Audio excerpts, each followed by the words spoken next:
All right, everybody, welcome back to another episode of the Radio FWD podcast. I'm super excited to bring Prabhjot Bains with me. On this episode, we're going to be discussing a couple movies that we like. And, we met at TIFF a couple years ago, or last year. Was it last year's TIFF or 2 years ago? I think it was 2023. Yeah, okay. So 2 years ago, TIFF at a screening for Kill, which was this sick, like outrageous Midnight Madness screening. It's an Indian action movie that just like... It got the Critic screening screaming and standing on their feet, which was probably the most insane Critic screening I've ever seen. But anyways, Prabhjot Bains is a film editor for RANGE Magazine, which he was kind enough to bring to me here. This is pretty cool. There's you said there's an interview with Perfume Genius and Destroyer in here, so definitely gonna check this out. I appreciate you bringing this along. Thanks so much for coming. Super excited to have you. Super excited to be here. We're going to be talking about the Outlaw Josey Wales as well as McCabe and Mrs. Miller, which are both these Western movies, kind of revisionist Westerns. And we were brainstorming before you, when I first called you to be like, hey, could you come on the pod? We were trying to like come up with a topic for the week, and I was like, okay, I'll let you shit out some ideas. And the first thing you told me was like, hey, we should do a thing on Westerns.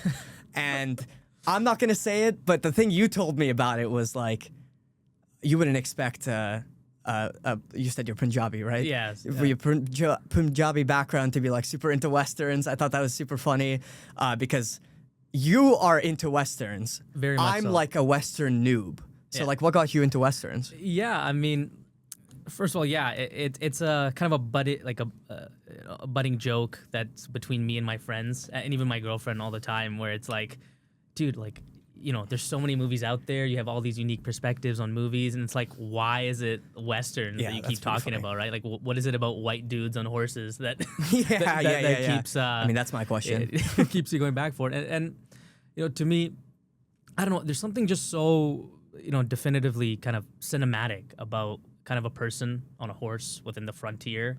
And you know, it's something that just captured my spirit. And I don't know, maybe it's kind of genetic or DNA. You know, like you said, like, you know, my background's Punjabi, and that's historically kind of like the breadbasket farming agricultural sector of India. And I don't know, maybe it's my DNA kind of seeping into, you know, me right now. Your film preferences. Yeah, even though I'm like, you know, a kid from the suburbs, you know, just outside Toronto. Yeah. So, but yeah, it's one of those genres that kind of, to me, both works as myth and fact, and the way it juggles those two types of ideas is what keeps me, you know, coming back to it. Well, yeah, by definition, it's a historical fiction. It's a period piece. It's like a subgenre of period pieces. But at the same time, like you said, Westerns just intertwined with the mythos, the American exceptionalism, the manifest destiny that's intertwined in all of these films. That's all part of the myth, and the myth means that there's some falsities in there too, right? Mixed in, which we'll discuss about both of these films. Both of the films I just mentioned are considered revisionist Westerns for different reasons, and which we'll get to because, anyways, like I said, we'll get to it. I also want to say that it's pretty funny that like I am probably the audience for these films. Like I was joking on the phone that I have very soft hands. I don't really do anything difficult in life. I review films like you, and but I am the peak like audience for these type of films to kind of live vicariously through these enterprising settlers and the stories of like being also the machismo element to it. I mean, we're both guys, so there's like some myth about you know, masculinity that is being sold through these films. Completely subverted in McCabe, which I love, which we'll also discuss, because the enterprising genius and the brains behind the operation is, of course, Miss Miller, who, anyways, again, we'll get into it. I just want to ask you, like, what have you been doing lately? What have you been working on? Yeah, I mean, you know, like you mentioned, like I'm the film editor for Range, so just kind of, or, you know, just kind of pushing the coverage along there and kind of, you know, getting the magazine, you know, out there and you know, covering film for it. And on top of that, you know, I'm a freelance, you know, writer and critic as well for a bunch of other publications. In terms of, you know, what I've been watching, you know, I think like every film lover, the first couple months of the year are Yeah. kind of it's kind of Tough. a palate tough palate cleanser. But there's some gems there. And Did you watch Black Bag? And that was the movie I was just gonna mention yeah. right now. I mean, in terms of the films that I've liked the most this year, I think Black Bag is the one that kind of sticks out to me. Yeah. We can talk about that a bit before we get into this. Yeah. Yeah. So. Yeah, and it's interesting. Soderbergh, who kind of 2 movies already this year. Yeah. I was lucky enough to see Presence at TIFF in the fall, but I think it's weird how I dislike one of them so much, and then I also love one of them a lot. Oh, you saw Presence too? Yes. So I didn't see that yet, but how do you feel about Presence? To me, I mean, it's a film that I think doesn't work. Oh, really? And it's interesting because bulk of the talent that's behind Presence is the same amount of talent that's behind Black Bag. The screenwriter David Koepp, Soderbergh working together, and one is kind of like an experiment in kind of perspective. That doesn't really gel, and I think it falls largely because of the kind of cheesy script that kind of Koepp puts. But then it's the complete 180 where the script is crackling and it's kind of so sharply written in Black Bag, and that's the main draw for that film. And yeah, it's the type of film that again puts a spin on kind of a genre, kind of the genres that we're going to talk about, and kind of finds within kind of the cold subterfuge of espionage kind of this really like intense romance. Yeah, right. And I remember watching with my girlfriend, and like after the movie ended, she was like, "Couple goals," right? Yeah, there's some incredible like dialogue shared between Michael Fassbender and Cate Blanchett in that film. They have such good chemistry in Black Bag, and it just like I did feel like it took me a while to get into it. I had a tough cinema too, where like the audio was messed up for the first 20 minutes or so. So that first diner scene was so hard to follow for me. But yeah, it's just so sharply written. We need more tight 90s. I don't understand why every film needs to be 140 minutes. That we need more tight 90s. Yeah, that's why I wasn't afraid to like. I didn't even read reviews. I didn't know what Black Bag was about. I heard one friend told me, hey, it was fun, and that was enough for me to be like, oh, well, it's 90 minutes. I'm going to go check it out or whatever. Or it's like 100 minutes. Yeah, and it's unfortunate that, movies made for adults are kind of becoming a rarity these days, where, the mid-budget movie is all but wiped out of Hollywood. Yeah. You either have these super, independent films, or you have these super high-budget IP projects, right? Sure. And it really feels at the time that the films that are really dominating the conversation are either, again, super independent films, or films from these legacy filmmakers from like the 70s and 80s who are holding on, which is unfortunate because some my most fascinating experiences have been with that mid-budget movie, right? And you look at Black Bag, and which came out along with Novocaine, with Opus, depending on the quality you feel, these are 3 original movies that have all mid-budget, probably, all right? mid-budget, all original movies, and all struggled at the box office. Yeah, right? and despite their struggling, there is a kind of connection to these legacy directors with Black Bag. Obviously, Soderbergh name recognition, and maybe it's because we're involved in the film world that we have name recognition. But I think, like, if they can sell the film as like, oh, directed by the person who brought you Ocean's 11 or whatever, that's probably enough to bring people in to see Black Bag, but it's still struggling, like you said. Yeah, and it's interesting because, it comes off the heels of, Anora's big win on the Oscars, and you have filmmakers who are, championing the theatrical experience to come, protect original projects. And a big criticism is that Hollywood is running out of ideas, and when you have 3 films here that, despite the quality that's there, varying lengths, varying quality that they have, these are original projects that are there, and the support is not there, and it's interesting to see how this year is going to unfold.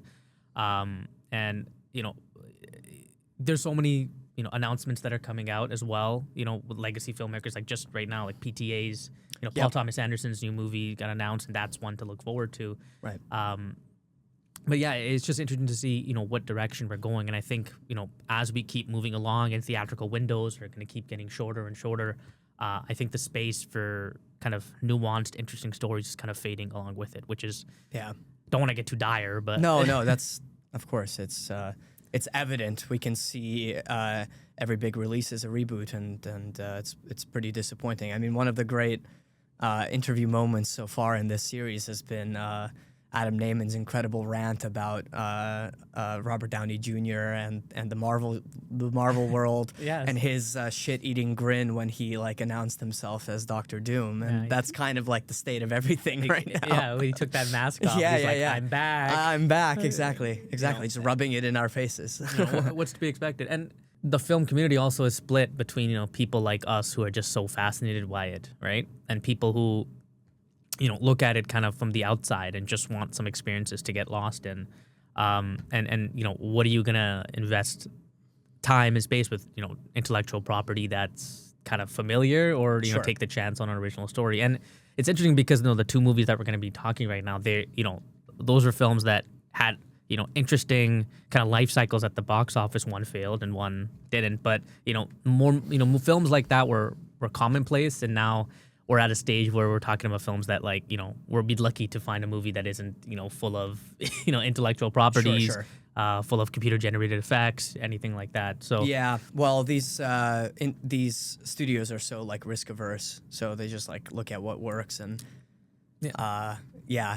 And Nora's success, I think, might send a jolt. Also, The Substance's success also for like more genre film and horror films and that sort of thing. There might be some more wiggle room for subversive filmmaking or low budget filmmaking. I'm not sure. And I think that starts with the studio's perspective, right? I mean, I think when I compared it to the era of the films that we're going to be talking about, I think at that time studios were populated, not completely, but with personalities that loved film first. Oh, sure, right? Yeah. Were people who wanted to make interesting films and wanted to push it out. Yes, you're fighting to get us to reality. Like hedge fund managers. Yeah, like you're fighting to get a film out in kind of the capitalist kind of machine that you have, right? Sure. But like there would be films like, for example, another like Warren Beatty we're going to be talking about today. He was able to get like Reds out in the early 80s,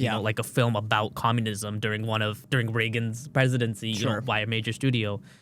It's the perspective was it was dominated by people who loved film, right? And even though the bottom line was still there, people loved film. And now I think the people who are populating the studios are just the corporate path, understand business and not really understanding the kind of interest in kind of the art making process. Yeah. And I think those are the people dominating it. You see people like David Zaslav, with Warner Brothers, and just recently saying that he's upset with the studio heads that are currently in charge, and he's kind of looking for an active replacement for them, because they greenlit, Mickey 17 and Sinners, and that was also a deal that was weird for the studio as well. And so he's championing intellectual property. So it's interesting to see where these studios are going to go and what's even going to be left on the plate, when it's all said and done. Yeah, I'm surprised. It's kind of funny because these execs will say, like, they'll say these things, and then they just released that Looney Tunes movie, which just, like, obviously is crashing at the box office, too, because I didn't see a single ad for that movie at all. Well, that one's interesting because Warner Brothers sold that to, like, Ketchup Entertainment. So they didn't even market that themselves. They didn't want to take the risk to market it. Or like Acme. Acme they sold it to the same company that released the Day the Earth Blew Up, right? Oh, okay, so it's like Ketchup Entertainment. So they're like a super independent studio who just bought these two Looney Tunes movies, and obviously they don't have the breadth and depth to market it like Warner Brothers does. Yeah. I mean, people were pretty like disappointed when they heard that Acme movie is not going to be released, not going to be made, and now it's looking like it's actually going to come out. So I think with all of that buzz, maybe that movie will do a bit better because it has like a bit of a lore behind it. Yeah, you know what I mean? There you go. So maybe it will do a bit better. To wrap back around to what you were saying about these big studio movies or IPs that I just spent the last month watching for the first time the Mission Impossible series. So that's my, like, okay, you mentioned about Black Bag, but I just spent like every night the past 2 weeks watching a Mission Impossible film. I rate it, you know. And I feel like my brain is soup, but it's good soup. Tastes good. It tastes good, you know? Got some good seasoning in there. Yeah. I ask this to everyone who takes the plunge. What's your favorite? Probably Ghost Protocol. Yes.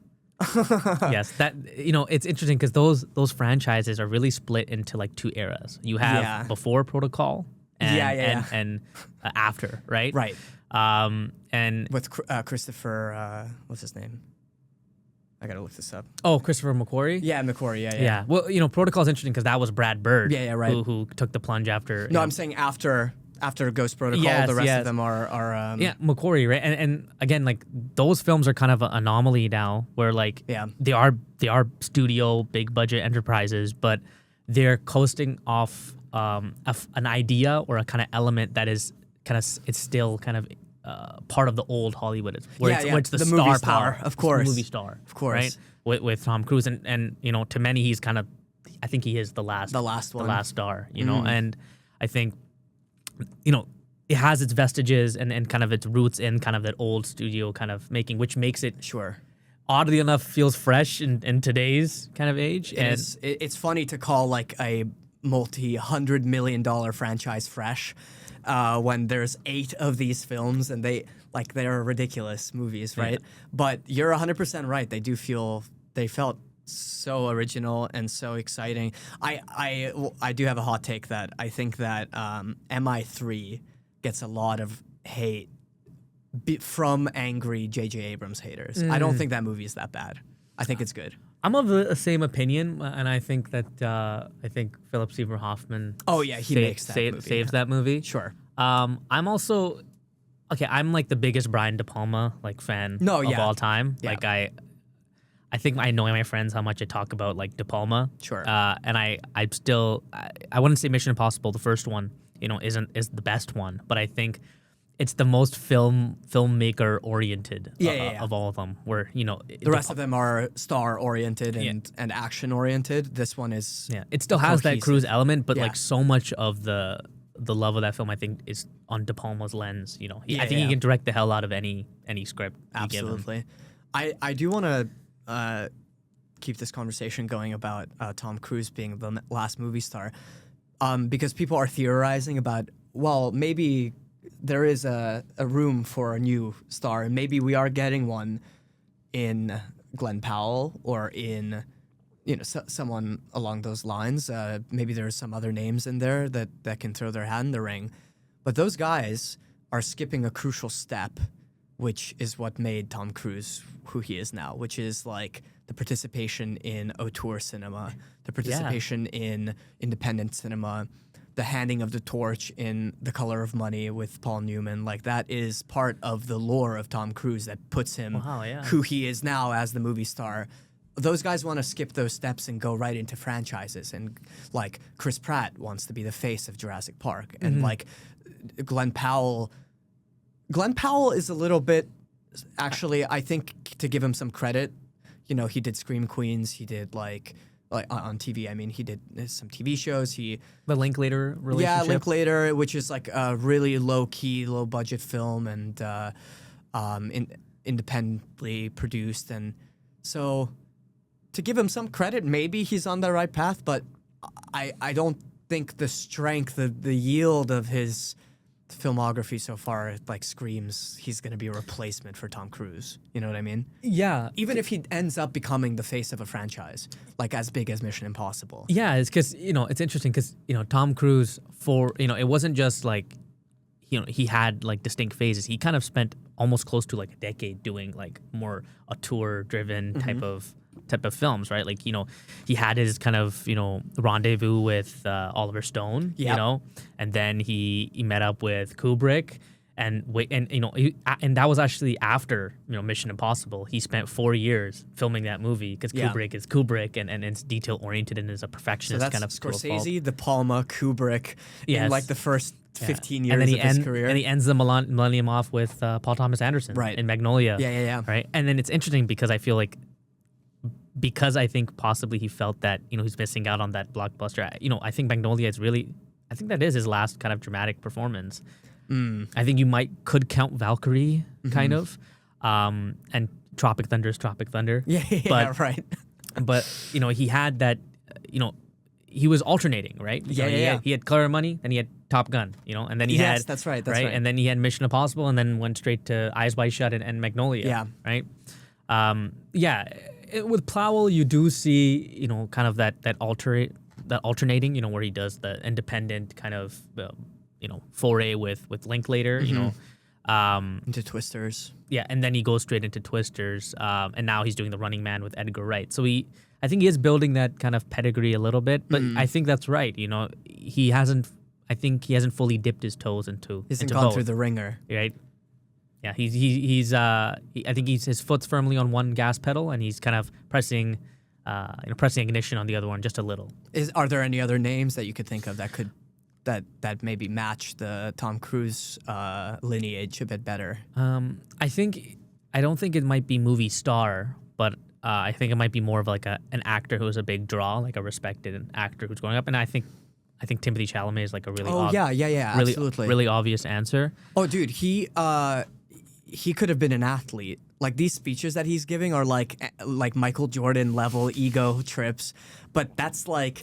Yeah, that's 100% the answer. I think he's not going to be an action star necessarily, but I'm not sure a leading man needs to be an action star necessarily. Tom Cruise, like this is an interesting point that you made, is that he his foray into the Mission Impossible world is, I think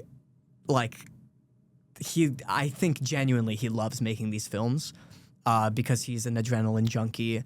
And he does his own stunts, and he loves like being at the cutting edge of film technology too, and like all of these crazy filmmaking techniques that they incorporate into the Mission Impossible series. Timothée Chalamet has the independent film pedigree already. Like his filmography is pretty crazy, and but I don't see him breaking through to an action star at all. Like I don't see him needing that either. But he did do Dune, which but that again is auteur driven. Yeah, it is. I'm not the biggest Villeneuve fan. No. But I kind of put him in the same boat as Nolan, where I think they're both technically proficient, emotionally hollow type of filmmakers. Yeah. Villeneuve more than Nolan, I feel. Yeah, but again, both are auteur or director driven projects, and again, if you want to debate whether that's action or not, but no, it is. It's that is the face of the franchise. I think you're right. I think more so than Glenn Powell, certainly. Like unless he does something sooner rather than later, but it's going to be Marvel if anything. Yeah. So that doesn't count. Yeah, and I think you can kind of relate. I don't know if it's a stretch to say so, but like the path that kind of Chalamet is taking with these projects kind of follows. Even you could say like Newman, Paul Newman, where like he never really did action movies. He stuck to roles, and the big budget stuff he did would, big studio stuff that kind of made a lot of money was like, Towering Inferno and like big disaster movie, type of steps like that. But he stuck to more material that interested him, and I think Chalamet is kind of going along that line where I think he's at a point where he can just choose the material he wants to do, and he's picking those type of projects. Whereas even Newman had stated. Paul Newman, that he was selective about material. And that's why you see like he's doing lesser and lesser projects as like within the 80s. And it might be the case with Chalamet, just being very selective about the projects he takes part in. Yeah. I mean, he's already talking about his legacy. You know what I mean? When he's going up at those speeches, he's like, I want to be one of the greats. I know this sounds, I know I'm supposed to be humble, but I want to be one of the greats. It's like, that dude, you should have been an NBA star or something. Like, seriously, he's got that dog in him, which is something we haven't seen in like the film industry, I think, in a while. And he's just nailed it. Also, he's like so cool and just like does these cool things, and I think it's to promote the films or I think it's like passion manifested, right? And I think it goes to that dialogue we're having about studios and who's populating the studio ecosystem right now, or like corporate people, where it's actors who first and foremost love film, right?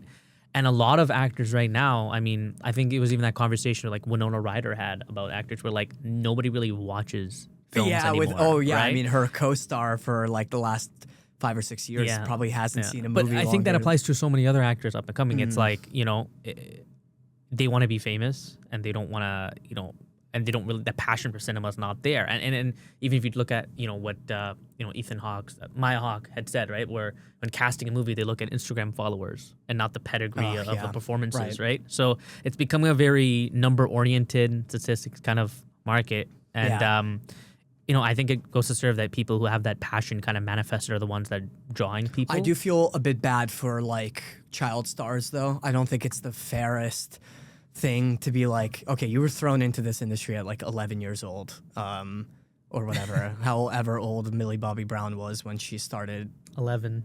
Probably, right?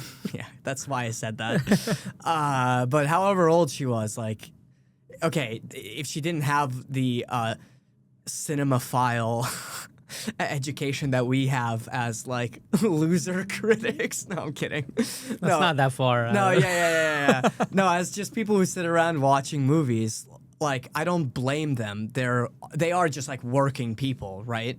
But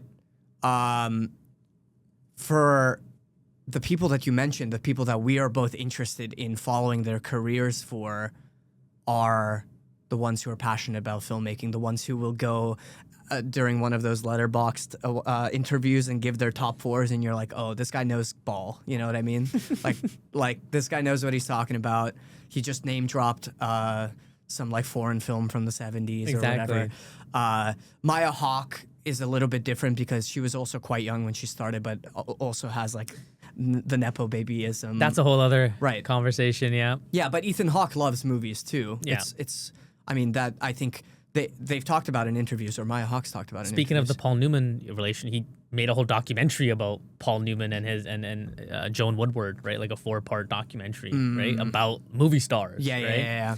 And he called it The Last Movie Stars. So, I think that kind of fascination is kind of perpetuating, right? Like, we're in an era where, like, there are no movie stars. Yeah. And a dime a dozen. I mean, not a dime a dozen. They are not a dime a dozen, right? And, it's interesting where filmmaking's going to head. And I think, like I said, it's heading in two directions. Tentpole intellectual property and independent cinema. Yeah. And up-and-coming filmmakers have to decide which route they want to stick with. Sure. And then you have the legacy filmmakers who kind of dabble in both. Yeah. And that's essentially it. Well, I mean, it'd be great to like lock Villeneuve or Nolan in a room with like $100,000 and ask them to make an independent film again. I think They're like, you might been there, done that. Well, yes, but I think you would find that they have that soul that you feel is missing from their films because of the technical aspect. They know what they're doing, right? But when you've just been given the world and you've been given a blank check, a lot of that gets lost in IP and a lot of gets lost in, you can just look at a Marvel movie that has 6 writers credited. You know what I mean?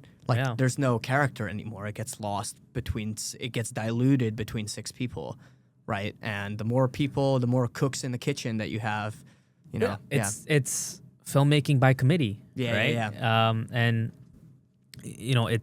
I think, I had, it's interesting, I don't want to, I had interviewed Brady Corbet for Range, and, he was talking about, during the campaign for Brutalist, how, films need to have a singular voice and a singular vision, right? And that's the type of films that kind of stay the test of time and ones generate conversations, about them. I don't want to go on how, like, a little bit pompous kind of marketing campaign that they had, but or Oscar campaign, but I think there's truth to that, right? Where that's the type of filmmaking that you want, passion manifested, exuding off the film, and it's just interesting to see which what will win out the battle.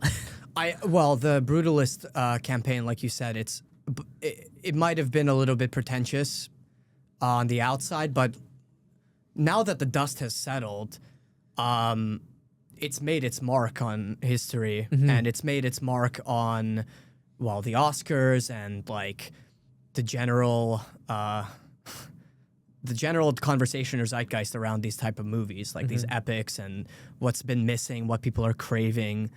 So I don't know. I don't blame Corbet for like wanting to be up there with the greats. You know what I mean? I just think it takes a little bit longer than like you your said third about the movie. like you said about the actors too. You gotta keep working on the craft, right, and keep pushing. Yeah, but it is pretty impressive to give us something like The Brutalist, which would seem like a fifth or sixth or seventh movie as your third. You know what I mean? Although, again, this is a little bit silly. Like, it doesn't really matter. I just meant more when you look at an auteur and their entire filmography as a whole, that is an important story to tell, right?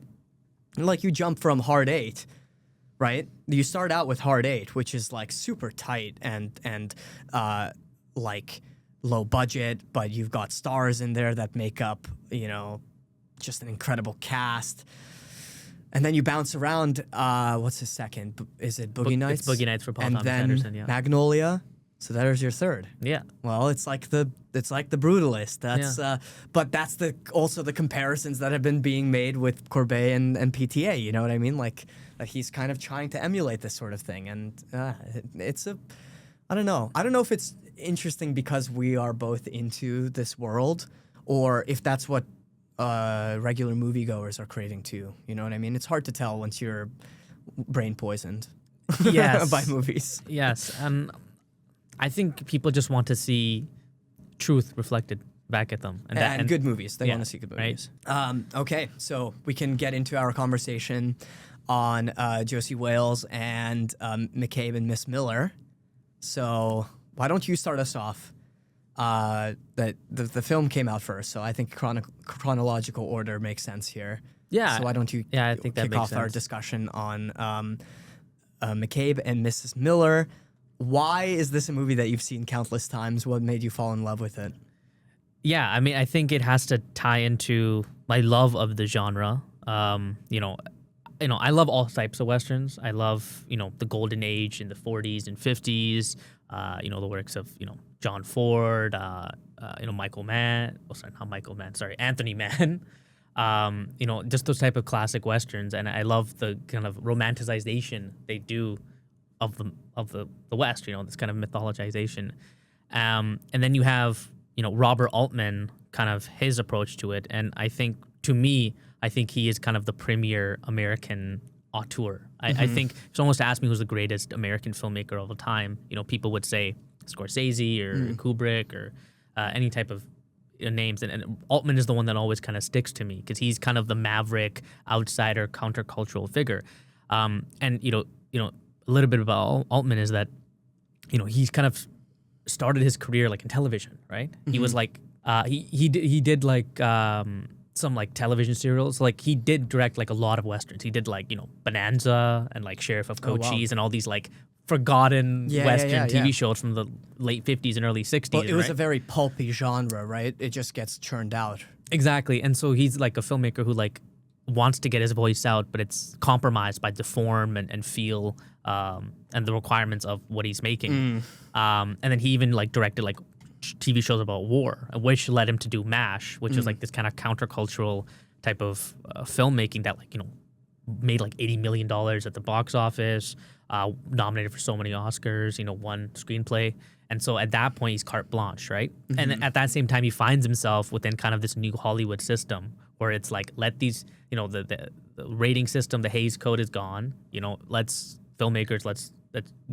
see what you have. The people who were birthed from this counterculture movement now have studio money and now are just given free reign to do what they want with it. And, Altman is like known and credited as someone who's saying like he hates westerns. He hates how there's no truth in them. And so he, approaches, in making his western, McCabe and Mrs. Miller. It's a film that demystifies the West, but then at the same time finds this honesty and beauty within it as well. And I like to, look at it as kind of like this living, breathing photograph of a Western that, as you're watching it, life is just brimming on it. You get a feeling that, even if we're not seeing it within the frame, life is unfolding on outside the frame, right? Whereas a romanticized early Western kind of feels like you're literally watching a studio operate. You're seeing actors on the screen. It's very formalist and it's very romantic, but it doesn't feel like if you go look behind the camera, there's not people with satchels of grain or something like that, or horses carrying a move. Life is not continuing behind those frames. I totally understand what you're saying. McCabe feels alive, very, very alive. Yeah, and it's an interesting effect that Altman kind of conjures in the film, where it's in that movement of New Hollywood, it feels people might contend that it's anti-Western. I don't necessarily agree with the label because the film does have arrives in the town, sets it up, has to fight the bad guys, and the town is changed afterwards. So it follows that archetypical structure, but the way it executes it is totally revisionist, like you were saying. It's a film that isn't in a hurry to get its plot along, right? Like it takes 30 minutes for Miss Miller to even enter the fray, and then an hour for the main conflict inciting incidents to even unfold, right? There's only the underlying conversations that we hear about, the zinc mine and the prospectors coming to, or this company, this enterprising company coming in to buy up the town, and then it just kind of moves along, and we just get to see these characters live and breathe and interact. And you'd be lucky to even, if you're not watching with subtitles, lucky to even understand what they're saying, because because Altman, his whole style is that everything unfolds naturally. He's a very naturalistic filmmaker, and that's what I was saying earlier. Just about honesty and truth being reflected on the screen. He had, what he did with the film was very interesting because he had multiple audio tracks at the same time. Yeah. And so he would choose which ones to bump up and bump down, depending on what he wants the audience to hear. But the effect would be sometimes you don't even hear what anyone's saying or what's going on, but it doesn't matter. You don't need to hear all the words. Right. You don't need to hear it. And no, it gives you that sensation of walking directly into a crowded room, quite literally being surrounded and being there in this scene, and gives you the sensation of this is what you would have heard, or how noisy or how busy this place is, bumbling with human activity. The second you walk into the room, the salon, and there's that incredible gambling scene at the beginning of the film, which is, again, just crossover conversations layered on top of one another. And out of that, you hear, McCabe kind of directing all of it as the centerpiece of the scene. But you don't need to hear what he's saying. It's not the point. Yeah, and then you have this kind of unvarnished look at frontier life. It looks dirty, mucky. Who would want to live there? It doesn't look romantic, right? It's far from romantic. But in watching that, and seeing it unfold, I think Altman taps into this deadliness, but also this rampant beauty and honesty. And in watching the life unfold, you get this kind of beautiful sensation kind of infiltrating you, as you watch it. And even what the filmmaking techniques that Altman and cinematographer Vilmos Zsigmond, what he did was usually even the look of the film when you watch it, looks unclear, fuzzy. Oh, it's so dreamlike. Yeah, it looks sepia. It looks dreamlike, and it doesn't look. Everything's obfuscated. And what they did was, instead of doing it in post, what I read was, they exposed the film negatives to the sun. They just exposed it and marked up and did flaws and marked up the film before they rolled with it. And so it gives this kind of dream effect. You're kind of looking at this kind of. What I like to say is daguerreotype. What those are? Those old photos. Oh, sure. With, the chemical process. And I'll add an example here. Yeah, with silver, and that's what the film looks like. You're looking at this living, breathing photograph of everyone that's living there, right? And there's a famous line in the film that McCabe says. He's like, I got poetry in me. I got poetry in me. God damn it, I got poetry. And the same is true of everyone in the film, no matter if they have 2 seconds of screen time or 5 minutes or 10 minutes. Everyone in that film, like everyone in America or living at a time, have poetry in them, just waiting to get out, but it's snuffed by the system, the business as usual, cold, dispassionate system we call America, capitalist system we live in, And in many ways, McCabe's story is the story of everyone, or so many people in America, out there to build this business, look out for themselves, kind of The hustle survive. culture. Yeah, survive, Yep. in this place. And Although there is an element of McCabe's business which is inherently exploitative, right? I mean, he is basically acting like a pimp and running this whorehouse. But this brothel. Sorry, I should say this brothel. But it is subverted this relationship that he has with the women that he employs in this brothel by the entrance of Miss Miller and her business acumen and her knowledge herself running a business like it. I like what you were saying about everyone's trying to make it, but there is a level of like, if everyone is trying to make it, then you're going to end up stepping on some people's toes. And there's a dreamlike quality to it. There is a softness and a I would say a romanticization. Like, that's why it's not an anti-Western, like you were saying. I don't agree with that label, no. No, so there is an element of romanticization, but when you kind of like dig under the veneer a little bit, it's clear that everyone's out to get each other. Yeah. You know what I mean? But that's what it is. I mean, like, even their romantic relationship is transactional. the romance, it's a would-be romance. It's Right. not. It doesn't enter the territory of romance. It almost is. But Yeah, right. what you were saying. even McCabe being exploitative. Well, this is the man that America inherently spits out and creates. Yeah. It's the story of America and within a capitalist society is the bigger fish eat the smaller fish. Sure. And at times there's not much you can do but just fight against it, right? And everyone has their own ways of coping and having these small victories, right? And and in many ways I see McCabe as a kind of extension of Altman. Here's a character who when he finds success is incapable of keeping with it or dealing with it and has flaws inherent to him. But at the same time, he's unable to fight against the system that he's part of, right? He can't, no matter what he does, he can't come out of it clean, and here's Altman as a filmmaker as well, who stuck within the TV system, finally makes the films that he wants to make. They're not financially successful. I mean, when McCabe and Mrs. Miller even came out, people were like, what the hell is this? It's anti-film. Like, there's no narrative structure to the film, barely any. And it didn't register with audiences. And then you have Altman making, having hits with like Nashville and then not having hits. And then you have his 80s where he struggles and he's like basically not even making anything. He made Popeye in the 80s and then, made like a TV series, Tanner 88. Comes back, right, with Gosford Park. He comes back actually with The Player. Oh, The Player, of and course. And Shortcuts in the 90s, which again are like two of the best movies. That's his resurgence, right? Like, that's what I'm saying. Like, and then we missed also Long Goodbye, I think, right? Yeah, that's what he does in the 70s. So he would do McCabe and Mrs. Miller, and then he would do Long Goodbye is like the big one, and then Nashville. Then he would also have like California Split. And then even before McCabe Miller, he had Brewster McCloud. So he's a filmmaker who's all over the map, right? And he's fighting to get his voice out.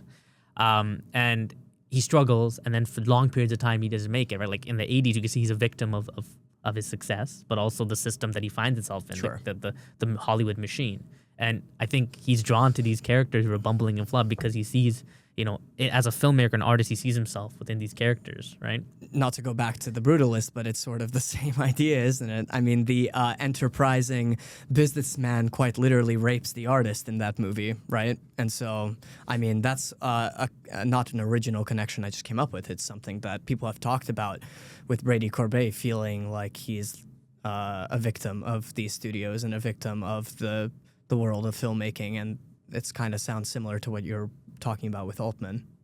Yeah, it's right there. Like it's a struggle to be your authentic self, right? Yeah. And McCabe, it's the same thing. He's struggling to be this version that he wants to be of himself, right? Successful. Yeah, successful. And even going back to the idea that you're talking about, where everyone is out to get somebody, I think.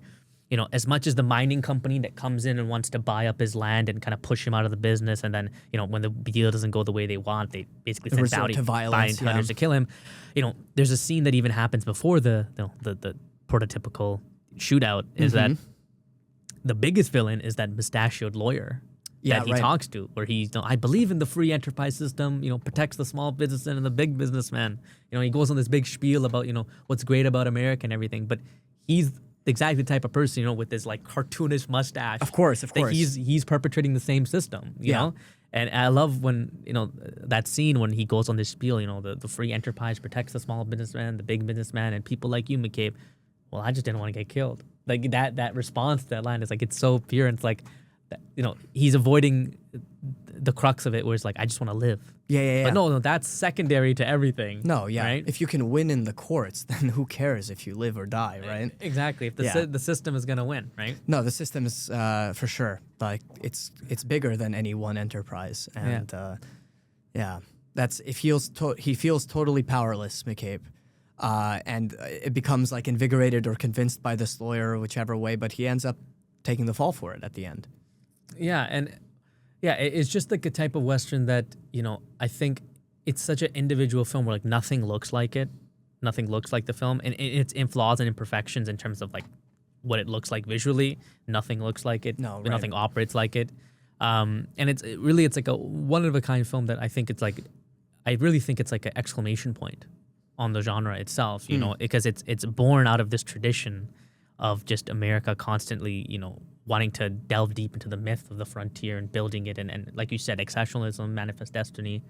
But it's from this lens of like, well, the system itself is the biggest enemy, Yeah. And the very ideas of pushing forward and making a career. It's like, at the end of the day, no matter how much you pursue that ideal, it's limited by the constructs of the system that is kind of encouraging that. Yeah. Right. And I think there's so much truth and beauty in the film, and I think to me it's like an exclamation point and like the antithesis, right, of what you can do with genre filmmaking and pushing it to a level to see it. And Altman is that rare kind of maverick filmmaker who pushes against the system and has been doing that his whole career, and to even the detriment of his career itself. In many ways, like I was saying, he is McCabe in many ways. It really is a singular type of film that I'm obsessed over, kind of annoyingly to my friends. Annoying to who? To your friends friends and girlfriend? Yeah, my whole family as well. Like, I was watching with my parents, and they were like, so what's the story? I'm like, you're seeing it happen. Yeah. They're like, what do you mean? They're just like, I can't even hear them, and they're playing poker. I'm like, isn't it amazing? Isn't it amazing that,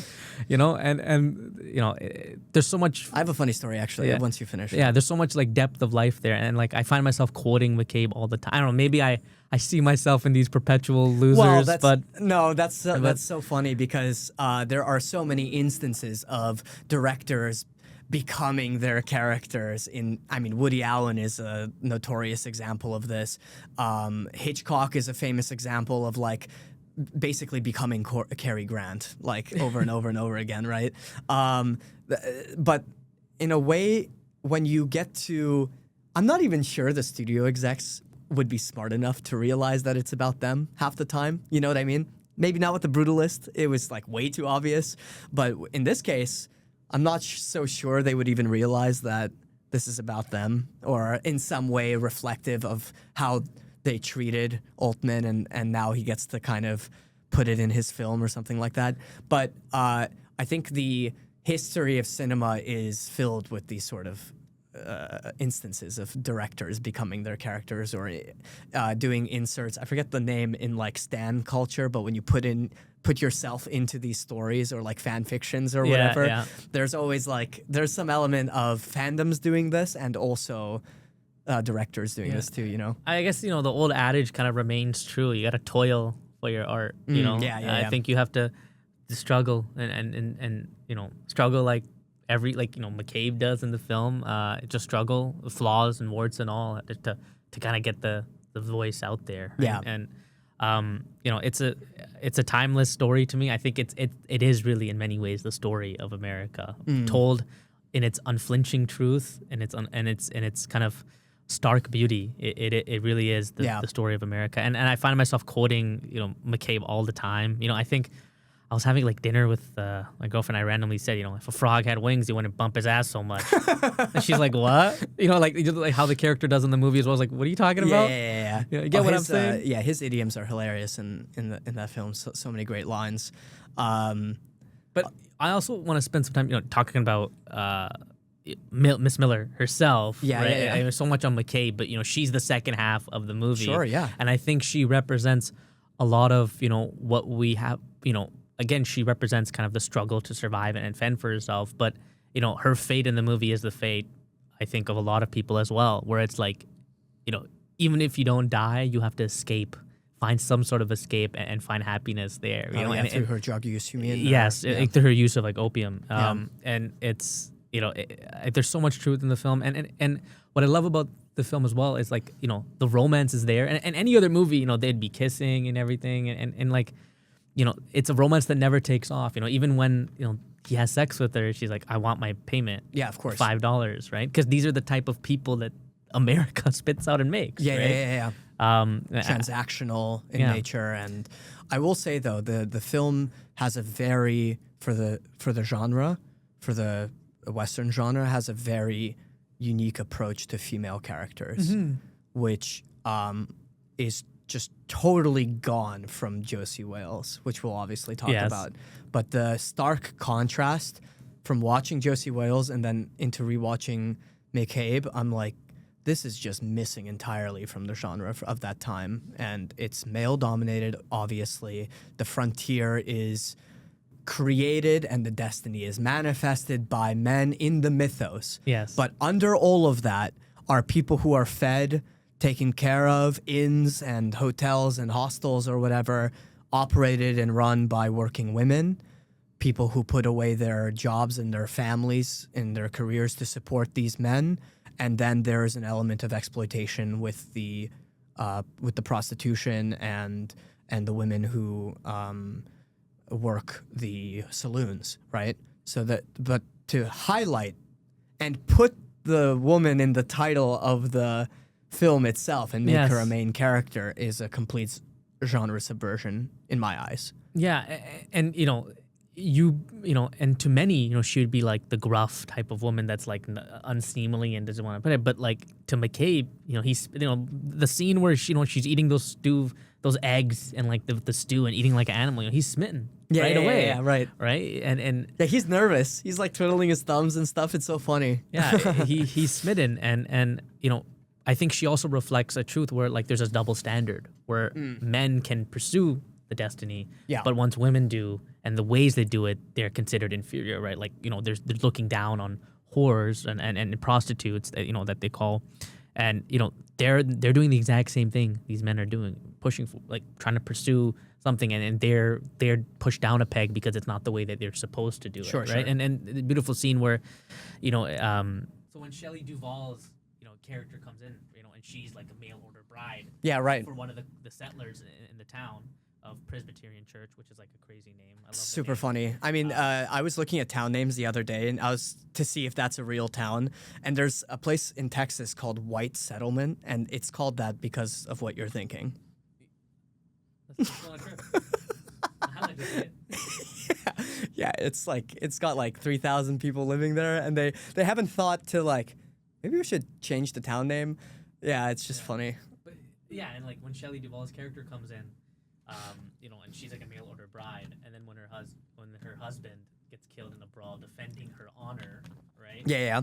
You can see in her eyes and just her mannerism where like the fright of death kind of turns into relief, that this is not the life that she's relegated to. And then when she finally takes up being, part of the brothel and being a worker and being part of the organization, Miss Miller, Julie Christie's character, tells her like, you're not giving away it for free. Mm-hmm. That's it's actually you're losing out if you keep giving away it for free, giving part of yourself to people who don't really understand you. And at least this way you're coming out on top, because we all are selling it one way or another. Yeah, right? But a real relationship is an element of giving up some part of yourself up for free, and we don't get to see that in the film at all. There's a level of romanticism that I was bringing up earlier, when you get to when you just let the film wash over you and you participate in the fantasy and you're like You could imagine yourself wearing McCabe's giant fur, and how comfy it might be, this fur coat, which I'm still thinking about now. I do that all the time in Red Dead Redemption. Yeah. I buy that coat and I pretend like Well, I'm McCabe. that is an element of like participating in the fantasy too, right? Video games are like honestly even more subsuming of the experience than movies are usually. I mean, you could anyways. But the point is that there is some level of like falling in love with this time, or feeling that the filmmaker is making a romance out of, rather than between the characters, because it's all missing, right? They're all transactional. But through this like dreamy filmmaking and through the beautiful soundtrack and the living and breathing world that you were describing at the beginning, you can forget about like relationships between people and just like fall in love with this with this film and this world, right? That doesn't exist anymore. It's a long gone fantasy. But what is missing is the critique, is the fact that there were slaves and like there were like Chinese workers who barely get mentioned. They're called racial slurs and also are building the foundation of the country as we speak. There's a huge scene where, you know, when the butler comes, right, one of the bounty hunters, he says, you know, you can make so much money in Canada, you know, the fine for a Chinese person dying in the mine is only $50. You can incur that cost-benefit analysis. Just hire a bunch of Chinese people, right? Exactly. It's you know, and that's the truth, right? Like it's this dreamy vision of a stark truth. Yeah. And I think that's what makes the film continually resonate. But the stark truth is manifest, maybe not explicitly in like a political critique or like, oh, we should give credence to these Chinese workers. No, it's manifest in the idea that it looks as though McCabe and Miss Miller might fall in love, and then she asks him for $5. Like that's how that's manifested. Yeah. Like it cuts into the dream like that, because you're like, oh, they might hug and kiss and it might be beautiful, but then it's like, you got to pay me. Yeah. Right? I think that is how the fantasy dissolves. You know what I mean? And also, you know, you're onto something here where it's like it's never beaten over the head, right? Like no, the it's dark not. reality is not through these like moments of fear or darkness or like ultra violence. Yeah. It's just through modern, just daily existence. Yeah. Right? Where like the Chinese workers are like, you know, operating these opium dens and like the cleaning and all that, and you know, Miss Miller, where this romance is not blooming because my existence comes first, my survival, sure, you know, my economic survival, and that's what I love about it. Because like you said, like any other movie, the romance, you know, they ride off into the sunset, you know, he survives, but it's like the romance never even gets to take off. Yeah. In the first place, it's beautiful. Yeah, and even, you know, talking about the film, like, you know, the roots or the extensions of its influence can be felt everywhere. You know, I'm not sure how familiar you are with like Deadwood, the show. Yeah. Yeah, like David Milch, the creator, you know, he expressly indicates like McCabe was influence of it. Yeah, oh wow, I didn't know that. You can watch like the dirt, the muck, right? All yeah. the characters dressed on not dressed like heroes or anything like that. Oh sure. Right, the language, you know, kind of extends there as well. And even if you look at even implicitly, even like the world of video games, like Red Dead Redemption, you know, you look at the loading screens. They have this filter through them, and the music, and even like the towns of like Strawberry and Valentine are like straight up lifted from McCabe and Mrs. Oh wow! You can get the sense. So I think it's that's so cool. It's a film that, you know, like I said, living, breathing photograph, and it's the type of film when you watch it, you know, you feel that so much more is unfolding outside of the screen. It's a film that keeps giving to me. Yeah. In a weird way. Yeah, that's a really beautiful description. I love that. So, how do you feel about the ending? What do you think that McCabe's like demise and what happens to him means to the rest of the film, and how do you feel about the intercutting shots of Miss Miller as gets lost in her own world and in the opium? Yeah, I think it's a masterstroke of an ending. I think it's like the way it's structured and everything. I think it's like a masterstroke of filmmaking, but yeah, you know, like the town's burning and they save the day, and like finally we can go on struggling again. But you know, and you have McCabe who, you know, fends off the killers, but is killed in the process. and killed in the town that he helped build. Mm-hmm. You know, he kind of, you know, in that snowbank sitting while Leonard Cohen's beautiful music is playing. Yeah. It's What was that meme that was big a couple like last year? It was like, this would be a great place to bleed out or something like that. Masculine urge to bleed out here. Yeah, exactly. It really is like, you know, him sitting in the snowbank, you know, like full of bullet holes. And Yeah, right. Just waiting, you know, and what I love about it is like the film zooms in on him and you see like this like kind of it's unheroic death, but you know, you get the feeling that it is kind of like you said, this like it's this beautiful romanticization in a way, because men like him typically, you know, are forgotten. They are forgotten. You know, they are. There's hundreds of McCabe. Millions of McCabe. Oh, for sure. That the country was built upon. You know. And, Yeah. How many failed businesses? How many failed side hustles and scams that people have fallen for, and pyramid schemes, and people with, you know, less education or understanding of financials who get taken advantage of in this system, right? Like, it's clearly a romanticization of the period, but not of the system that America's built on. You know what I mean? It's bigger than any of the characters. They all have to operate under this system. And like you said, I think the most evil character might be the lawyer. Yeah, like, that's who wants to help McCabe, but has an ulterior motive. And you know, the intercutting with you know, Mrs. Miller or Constance, you know, she, you know, as McCabe's kind of drifting out into the void and just becoming part of the scenery, you know, the only escape that she can have and the only respite is in the heroin. I'm sorry, the opium, you know, within opium, and like that's another dream gone. Time to start over again. Yeah, and also very prevalent in our time today.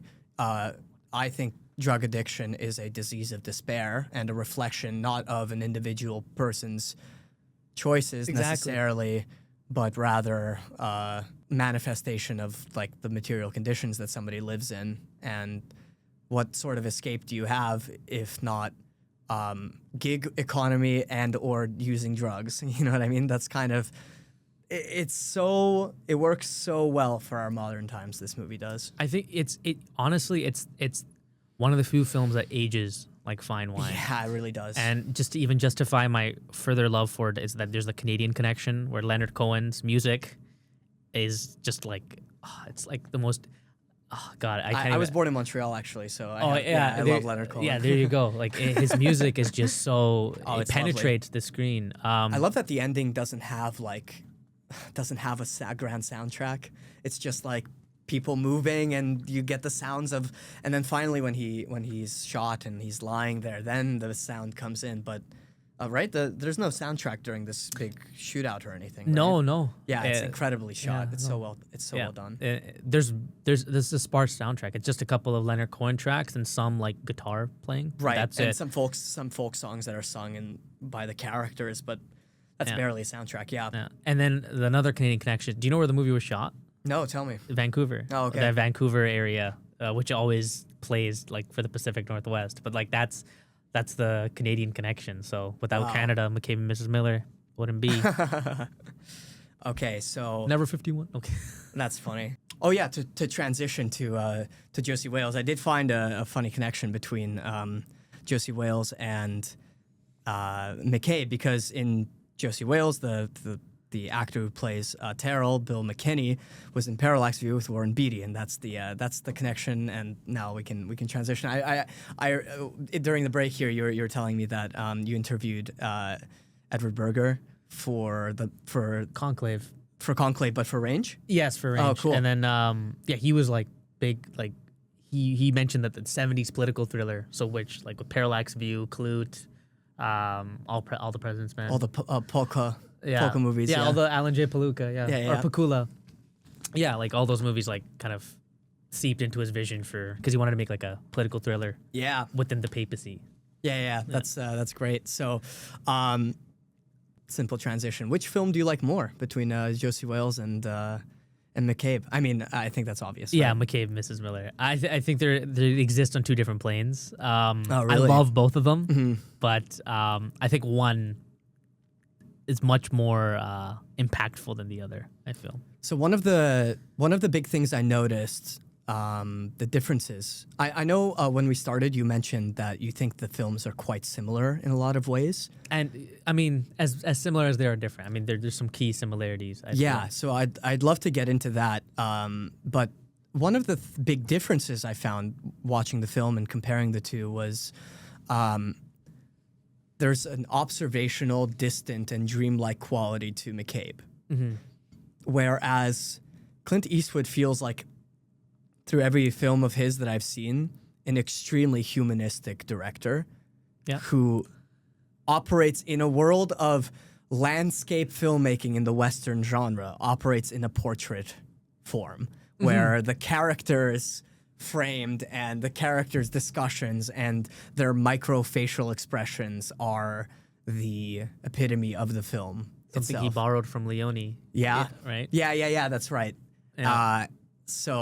Which might be more typical of the genre until you look at like John Ford films, and they're like these, sweeping, grand landscapes of the American West, and that's the iconic depiction of the Western that I imagine, and that's why I felt like Josey Wales was so different, because it's so like up close and personal, and you get these like small interactions, and you have the like action sequences and the gunfights, and you have some like transitional shots, but the film doesn't take place in those transitional shots. It doesn't take place in the landscape. It takes place in like a room, a tight knit, close quarter Mexican standoff room where all of the guys are like trying to get an edge as the character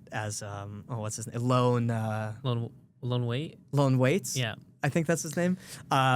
As he says, to get an edge up on Josey Wales. So that's where the film operates. That's where the film's heart's at. It's in these like close quarters, tight knit rooms rather than the grand landscapes of the West. Yeah, and I think that's part of the charm and kind of wonder I think Eastwood brings to the film. And again, like, he, even before Josey Wales, and even, he directed High Plains Drifter before this, another Western that I love a lot, is that, he was at the ground floor of like kind of the revisionist kind of Western, right? Working with Leone, who loved the Ford pictures and those epic vistas. What Sergio Leone did was, where these lands, where these, these areas, like Monument Valley and et cetera, these were plains where these heroic men, kept their virtue and saved these people. He reverted them and transformed them into like, these places where men are evil and full of,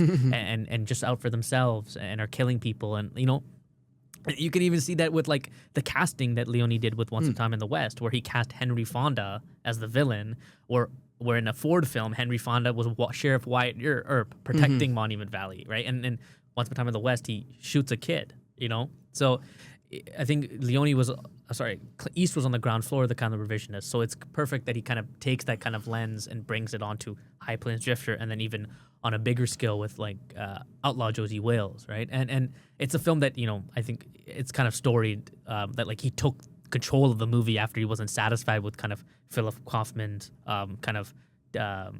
take on the film, right? He wasn't satisfied. He took control of it, which kind of is the reason why like the Eastwood rule exists. It's like this rule where like actors can't fire and take over the movie from directors. I see. And the reason why there's kind of a split was like, so the book that Josey Wales is based on is actually written by like a KKK member. Like he was like a full-on like diehard like literal member of the KKK. Yeah. And that's why like a story of like Confederate man who like destroyed by the Union and all that. And so where Philip Kaufman was more of like a left-leaning type of person who like had issues with that and wanted to change it. Eastwood kind of takes that and shows it unadorned, but like takes it in a different direction. And like I was saying, the similarity is that both films start off with kind of like a pessimistic view of civilization, right? Where the civilization, government, the system is against us, right? And we're like, in Eastwood's eye, there were good and bad people both within the Confederacy and the Union. Yeah, right. And so it's not a stretch to think that the Union would do this to someone. Well, south. at the beginning of the film, the Confederate soldiers give themselves up to the Union, and they they Exactly. execute them, right?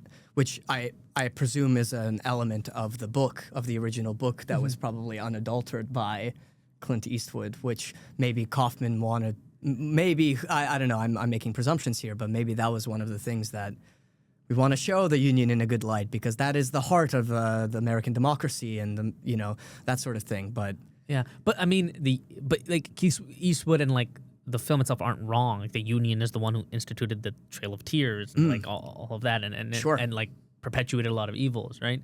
And so in a way, McCabe and Josey Wales have this kind of pessimistic view of civilization.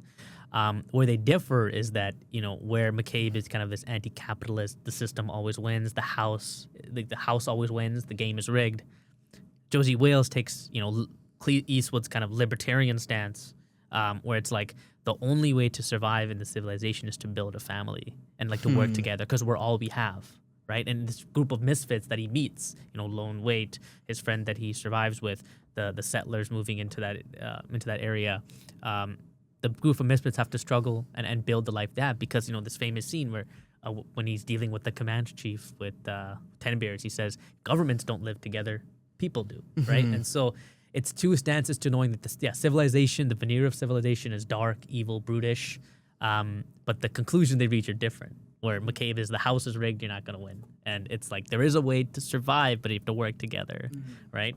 So that's kind of the similarity I see, but then the conclusion they take are very different. And I love Clint Eastwood for just taking on the material head on, like he didn't adulterate it, and his kind of romantic lens that he puts is there. So in a way, it is kind of revisionist if you think about it. Yeah.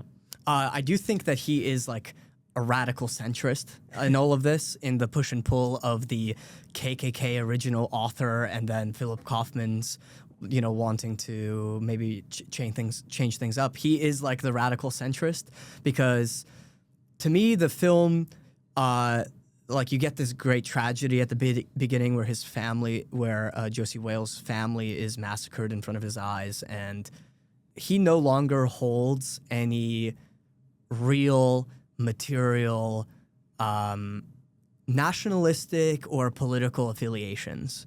He doesn't talk about politics with anyone. He is purely just trying to get revenge on the people who harmed him. I don't think he really cares that they are unionists or that they, right? He doesn't really, it doesn't matter. There's a great scene when he's taking the ferry, and the ferry driver on one half of the ferry ride sings a Union song, and then when he takes the ferry back, he's singing Dixieland. Yeah. And that's like that is like the manifestation of this radical centrism that I think that Clint Eastwood kind of envisions for this character. Is like he doesn't really have any like deep affiliations with the Union or anything like that. He's just trying to get his own. He's trying to get his revenge. Yeah, and again, like that goes back to like where like it's Eastwood's libertarian stance, where less government and more people being individualistic and like building the life that they want for themselves, right? Yeah. And like, the Union and Confederacy are just constructs, and Right.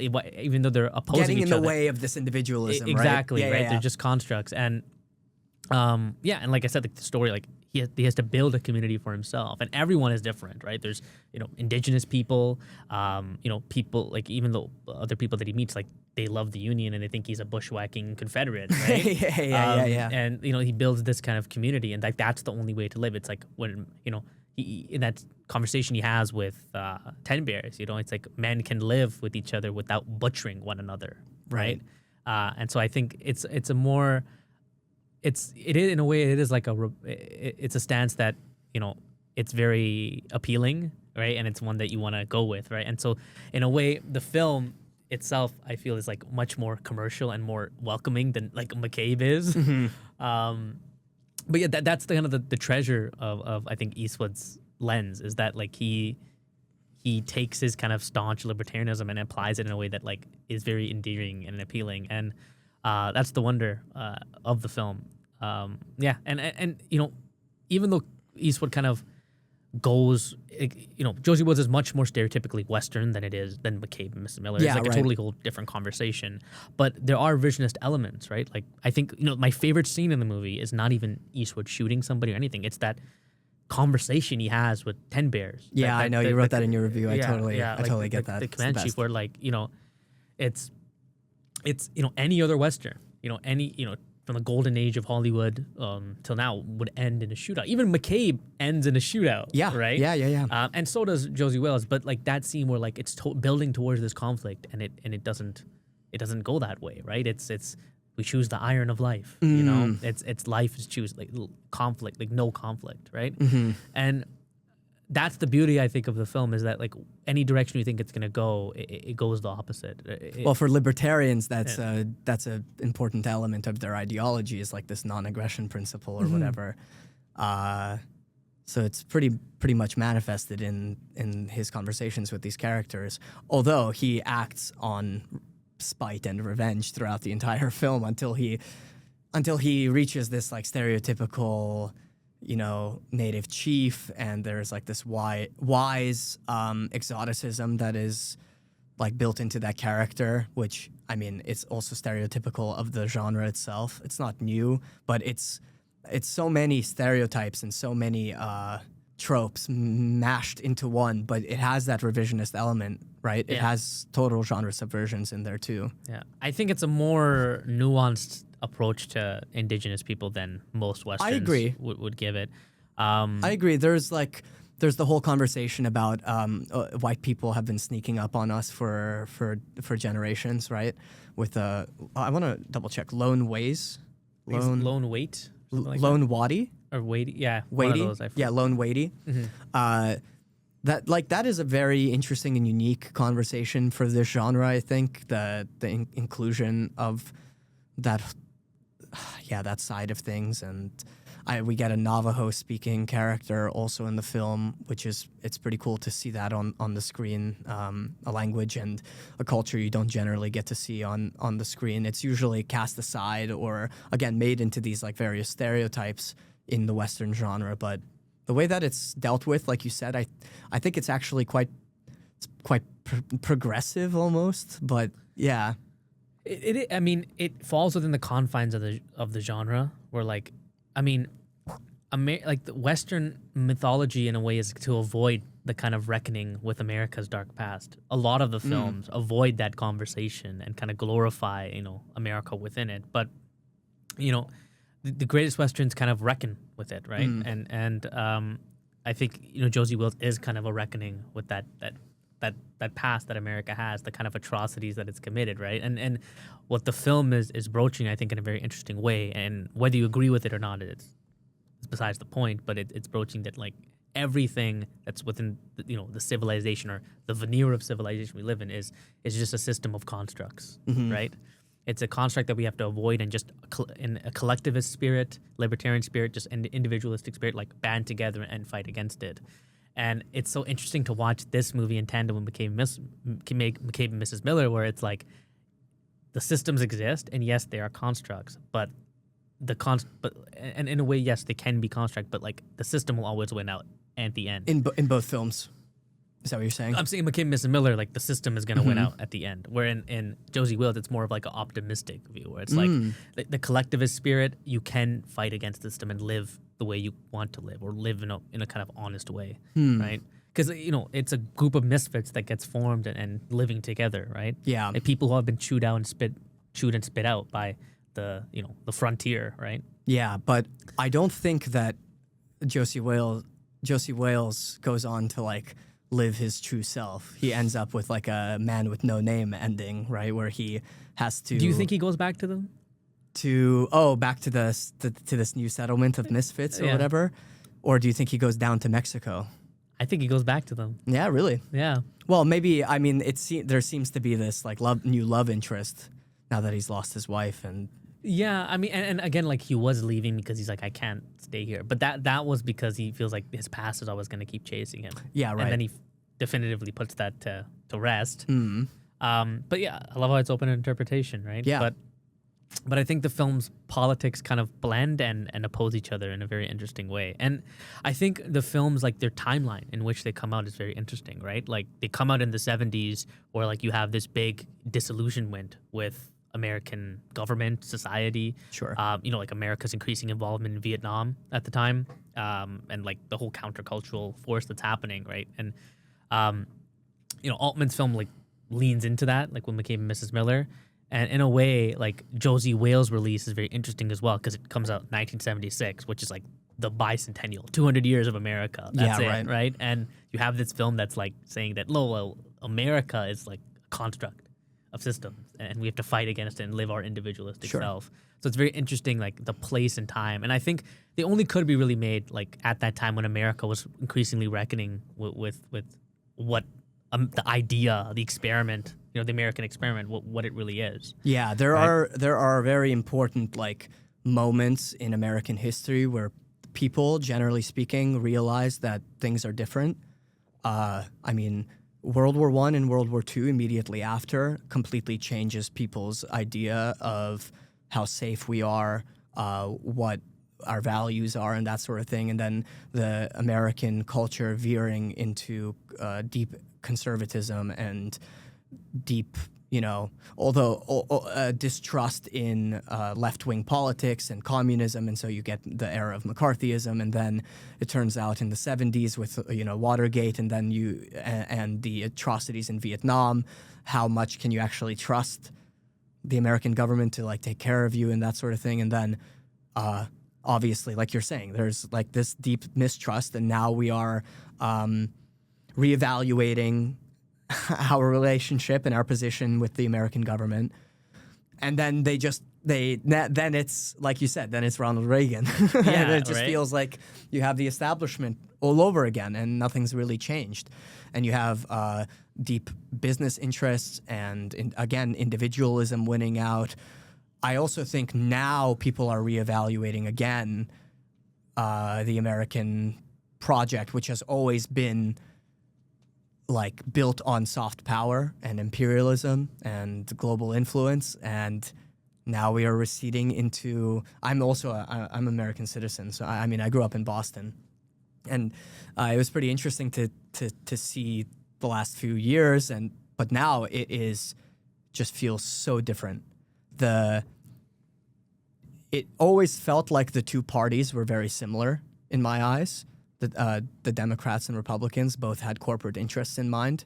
Both were warmongering, you could say. Yes, both were war hawkish, and the only difference being if there's going to be like a pride flag on the bombs that are dropped, and like that sort of of joke, right?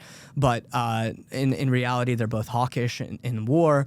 But this new wave of like isolationist tariff policies, I think is causing a lot of people to reevaluate, like, maybe they were never involved in the American project overseas, but they were like, oh, I thought that's just part of our lives, is our soft power. And like this conversation alone is like why I love the Western. The Western is like one of the few genres that like will always remain topical, always is a window into the soul, tattered soul of the nation, right? And it remains to be seen, as we go through these cycles that you put out, or you're talking about, it's like, what's happening now? Are we going to get a handful more McCabes, or are we going to win out like Josey Wales? It's the question. What's going to happen? For sure.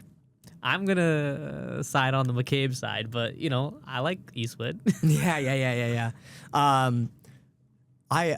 So it was my first time seeing Josey Wales, so it was a bit, I have a lot of thoughts jumbling around. It wasn't as easy to come up with like a cohesive thought on it as it is with rewatching McCabe, because with McCabe I was going to mention this funny story. Watching it for the first time, I watched it with my dad in Chicago. We were on a trip, just like the two of us, for a week in Chicago, but we ended up.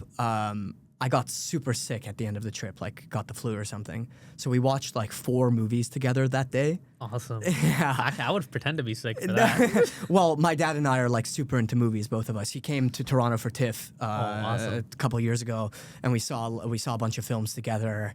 And we've always been super into movies. If I went and looked at my logs, I think my dad is probably the person I've seen the second most movies with since I started keeping track. My sister and I still like the most movies, but my dad and I, we've seen at least like 70 or 80 films together. But during this trip, there were a bunch of swing and misses, right? Like I wasn't pinning. I want to find this trip now too, so I can list out some of the movies we watched together. Let me find it.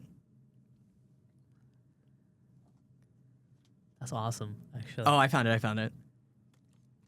Yeah, this whole. Okay, I'll read out what we watched. Okay, I'm excited. So, okay, we started with, because I had just watched, like earlier that month, I watched The Substance. So we watched Revenge, the other quarterly Peugeot movie. Then we watched Green Room, which is that like... Saulnier. Yeah. Punk rock Gets stuck in like a white supremacist punk venue. Another movie. genre inversion. Yeah, for sure. Then we watched Buena Vista Social Club, which is a Wim Wenders documentary about the Cuban jazz group. We watched Red Rooms, which is that it's a Canadian, it's a Montreal-based, dark web, deep web, also kind of political thriller or a courtroom drama about like you know it. And then we watched McCabe and Miss Miller. Perfect. And that was like the first banger. where we were I was like, don't know what was wrong with my touch. I always find something great for my dad and I to watch, and he's always like super in tune with, because I think I know his tastes well, and I think I know my tastes well, you know. But it was like just a couple misses, and I wasn't crazy about any of these films, and then McCabe just came along and just like crushed it out of the park. And my dad had a very similar reaction to what you were talking about with your family. He's like, no, it was good. I just don't understand what the story was about. I'm like, yeah, no. You're living it. You're living it, exactly. You're living the story. And they just like, I was like, let it wash over you. And I think by the end, my dad was like super into it. I don't think he's either, also not really into Westerns. Mm-hmm. He's my father grew up in the Soviet Union. He was born in Moscow and lived and then moved to Montreal in the 90s. And so he doesn't have like this American mythos, you know? Yeah. He wasn't growing up watching the Westerns and wasn't influenced by them. It's interesting because like I said, like, you know, my heritage and like, you know, Punjab is like the breadbasket and everything. But my mom loves Westerns. Like she loves them. And the reason is because like it's interesting how the Western has kind of infiltrated like so many countries, right? Like you have spaghetti Westerns in Italy, right? And then in India, like it's not a big movement, but like they're kind of derogatorily called curry Westerns. That's so funny. And like the big one is like in 75 was like a movie called Sholay, which is like a huge blockbuster, made like the most money, and it's basically like a Western. But it's like they're not actually. What is it again? It's called Sholay, Sholay.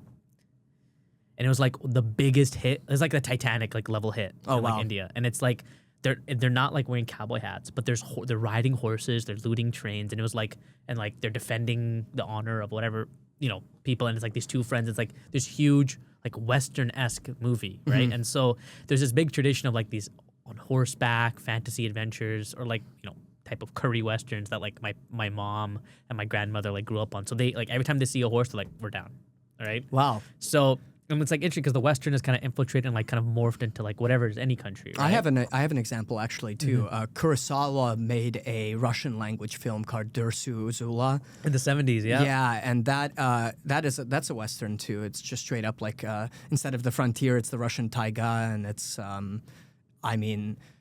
similar vibe to Josey Wales in that it's about like there's some element of like male friendship and the meaning of like male. Like what you would do for your brothers from another mother's, you know what I mean? Not like your relatives or something, but like the people who you can trust in this brutal hellscape of the Russian taiga or the West, the lawless outlaw West. Like who can you trust in this case? And for Josey Wales, you have his young Confederate brother who's dying, and he goes, Dad, is that you? Pa, is that you? And he shoots the guy and saves Josey Wales and gives his life up for him. And there's some element in Dersu Uzala. You know, I was reading a funny meme, or my friend said to me, he's like, let's start calling samurai movies Easterns. Yes, right? And like you have Kurosawa, who like grew up or like watching, like fed on like Ford's Westerns and like Stagecoach, and like he brought that kind of Western American touch to like samurai films, right? And in a way, like they are Westerns, right? Yeah. And then you have full circle where like Hidden Fortress influences Star Wars, which is like a Western in space, right? Yep. So it's like the full circle of like influence, right? Yeah. I think the Western people have to give them a chance. It's more than just cowboys on horses. For sure. It's a window into like the lives we're living. Also, if you're interested in film history, if you're interested in exploring, like we don't all need to be stuck on the front page of Netflix, right? Yeah. There's a deep breadth of, even if it doesn't sound interesting to you to watch a bunch of like masculine dudes just go around the West, it's part nature documentary, it's part historical drama.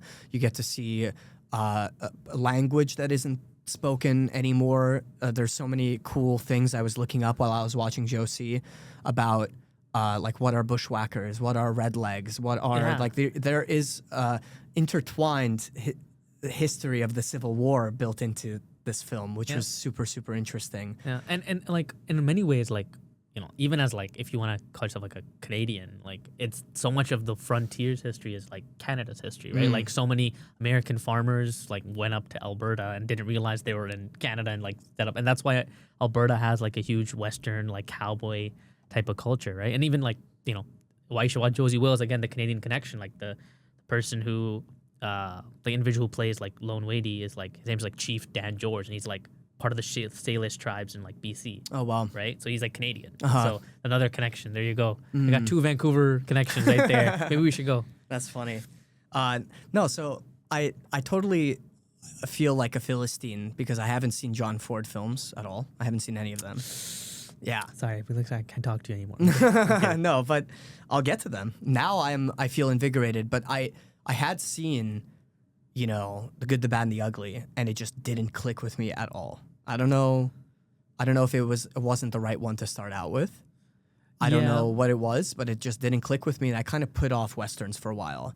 And upon evaluation, I mean, I know that I like them because I loved McCabe, for instance. I loved The Power of the Dog, like one of my favorite films. I love that movie. That was filmed in Australia. Yeah. And it makes it look like it's America, but it's Australia. And that's interesting. Right. Too. So there are definitely glimmers of this genre that I definitely fuck with. But again, like the Western, I think like is the prototypical like cinematic genre. I think to me, like there's nothing more cinematic than seeing a man on a horse. Now, the journey that person takes is what differentiates the great ones from the bad ones. But yeah, I mean, if anyone wants to get into Westerns, I would say before you get into the revisionist stuff, you got to watch some Ford. Yeah, you got to do your homework. Ford's awesome. I mean, like, and in terms of like the feelings that he conjures, like I was telling my buddy even about like, because he doesn't even like, he's like iffy on like trying out like watching like Searchers from like the 1956, which is like the prototypical like. Is that the one you'd recommend someone start with? I would say like that's a good one for sure to start with, right? And it takes you aback because you know the main character is like a racist. Like John Wayne is like a full blown racist in that movie. Like there's a scene in that film where like there's a Comanche who's like passed away.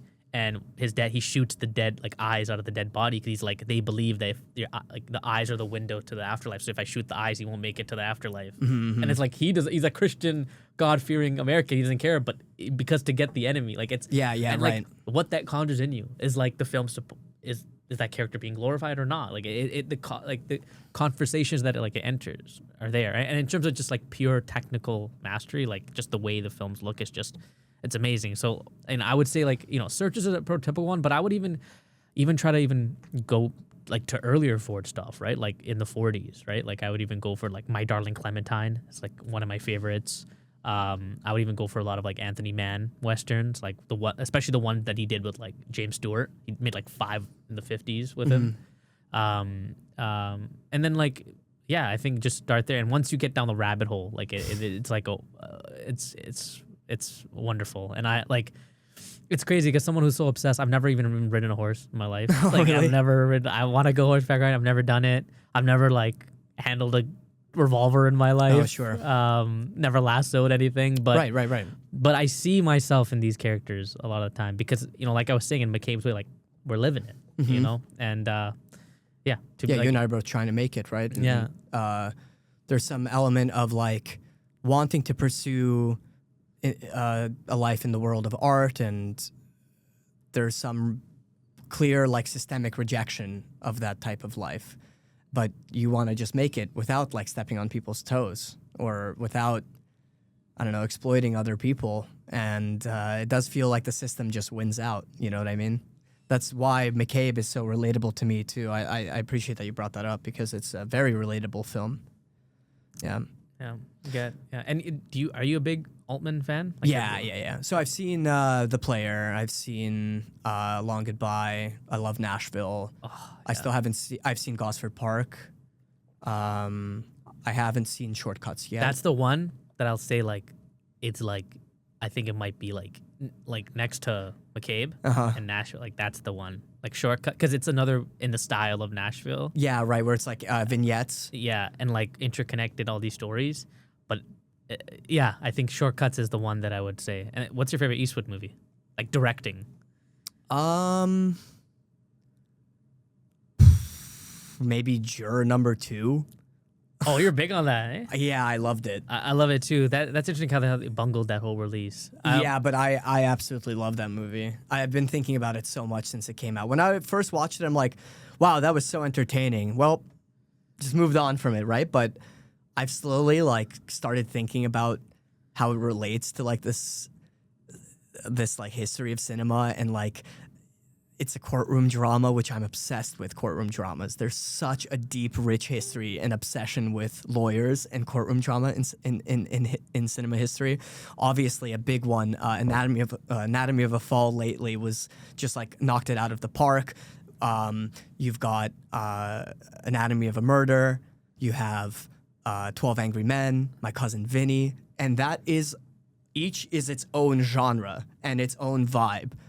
And so for me, like, Juror Number 2 is in the same tradition and is just so perfectly wrapped together in a beautiful package. It's like a morality play, right? Yeah. It's a morality tale. Yeah. And like, it's well within the realms of like what Eastwood deals with like across his career. I can't believe he's like 90 years old making that movie. It's just unbelievable. I hope he spites everyone and makes another one just to get that proper last release. Yeah, that'd be sick. For me, I think, I don't want to say the obvious, like Unforgiven, but I think the one Eastwood that people would really love is actually one of his earlier efforts, like High Plains Drifter.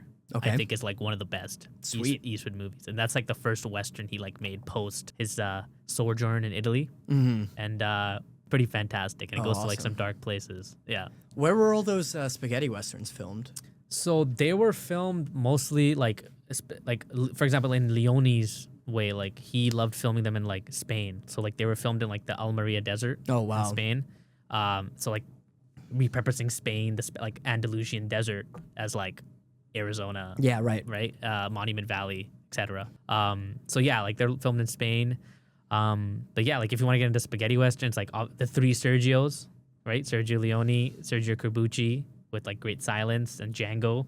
And then Sergio Solima. I think the one, if you go that far into the Sergios for Solima, you got to watch The Big Gun Down with Lee Van Cleef. That's another great one.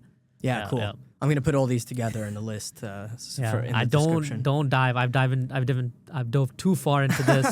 It's become my life. You're Western pilled. Yeah, for I sure. can tell. The real red pill. Yeah. Is the Western pill. That's funny. Well, like with all of these films, you approach them with a critical lens, right? Mm-hmm.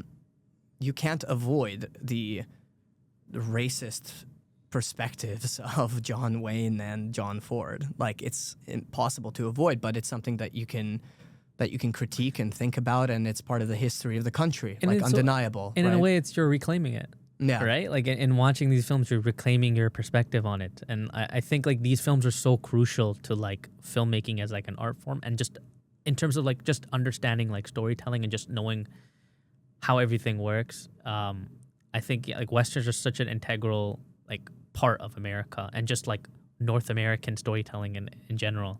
And I think like, it's a genre that I'll always go back to because it's like I said, like McCabe, it's a window in being a window to the soul of a nation. It's a window into who you are as well. And I might be overstating it, but I love movies that much. No, I don't think so. So yeah.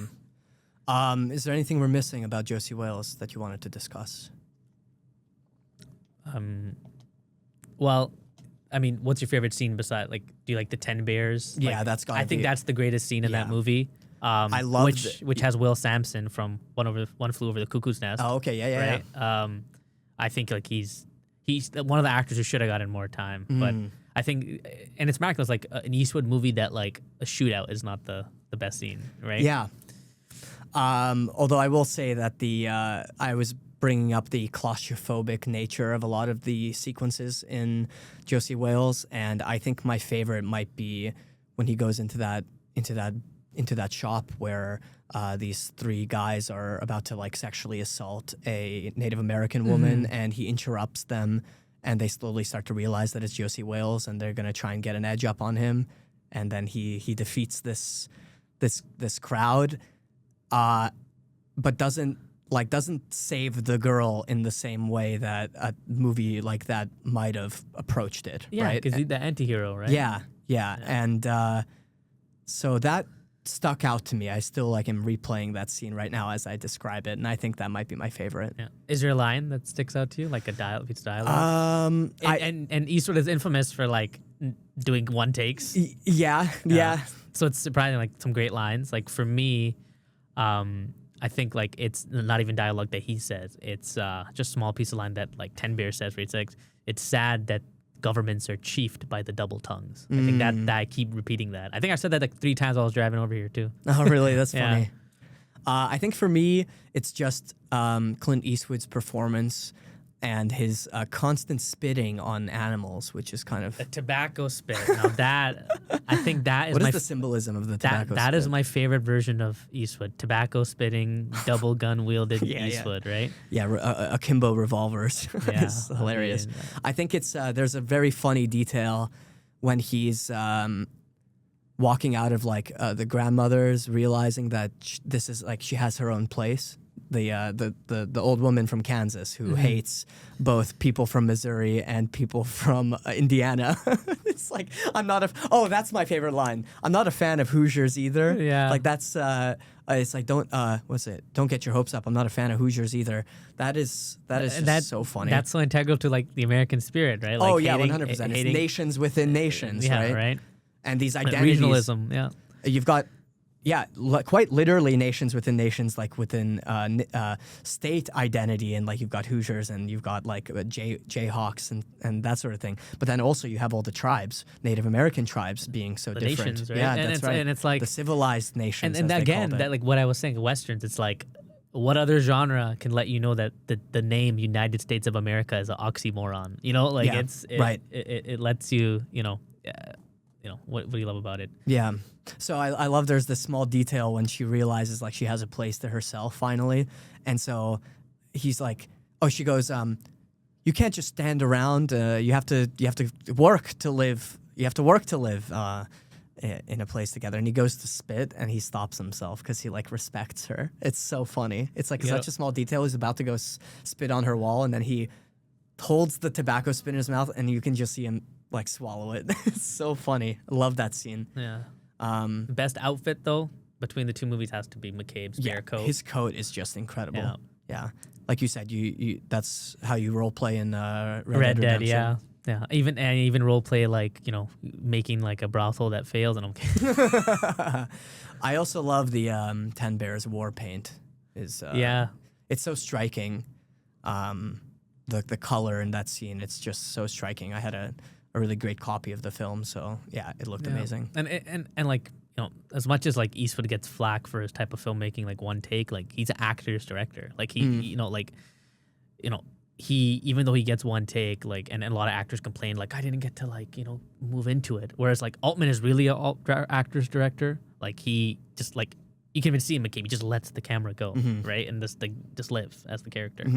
I think Eastwood is able to conjure like these type of performance with that type of pressure. One take, he gets kind of locks into a magic there. Yeah, he gets flash in the pan type. Right. There you go. Yeah, very cool. All right, everyone. Thanks so much for joining in on this episode of the Radio Forward podcast. I want to direct you to RANGE Magazine and Prabhjot's writing, and I will add that all in the description as well.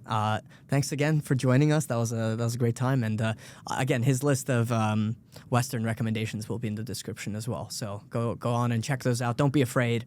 The genre has a lot to offer, and I should be telling myself that because now I need to go watch a John Ford film.